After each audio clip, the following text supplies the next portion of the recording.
Hello friends, வெக்கேஷனுக்கு நம்ம கோயம்புத்தூர்லேருந்து சென்னை கிளம்பியாச்சு. வழியில் நம்ம பீளமேட்டில் இருக்க நாகர்கோயில் ஆரிய பவன், அது ரொம்ப என்னோட ஃபேவரட் ஹோட்டலுங்க. அங்கே வந்து காலங்கத்தில் நம்ம வந்து ஒரு 8 o'clock இருக்கும். நம்ம பிரேக்ஃபாஸ்ட்டு சாப்பிட வந்தாச்சு. அது பார்த்திங்கன்னா ரொம்பவே காலியாக தான் இருந்தது அன்றைக்கி மார்னிங் டைம். அப்போ எப்போவுமே அந்த ஹோட்டலில் வந்து வாக்கிங் வரவங்களுக்காகவே அங்கே வந்து எப்போவுமே வந்து சுண்டல் வந்து கொடுப்பாங்க ஃபஸ்ட்டு எடுத்தோடனே. அதுக்கப்புறம் மூலிகை தண்ணீர் வெந்நீர் கொடுப்பாங்க. நேற்று வந்து பார்த்திங்கன்னா பச்சை பயிறு சுண்டல் கொடுத்துருந்தாங்க. ரொம்பவே சூப்பராக இருந்தது. உள்ள இன்டீரியர்ஸ்லாம் பார்த்திங்கன்னா ரொம்பவே அட்டகாசமாக இருக்கும். ஸோ நம்ம வந்து ரவா தோசை, பொங்கல், அதுக்கப்புறம் வடை, அதுக்கப்புறம் சூப்பரான ஒரு ஃபில்டர் காஃபி எல்லாமே ஆர்டர் பண்ணி சும்மா சூப்பராக சாப்பிட்டாச்சு.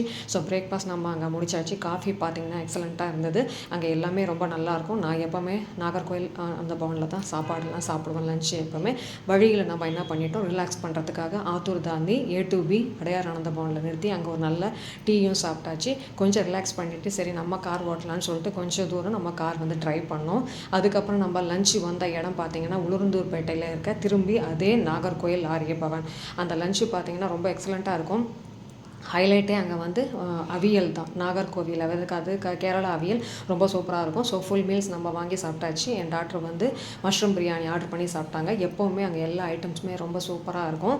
அப்படியே நம்ம வந்து அதை கம்ப்ளீட் பண்ணிவிட்டு நம்மளோட ட்ராவலை கண்டினியூ பண்ணோம். தேங்க்ஸ் ஃபார் வாட்சிங்.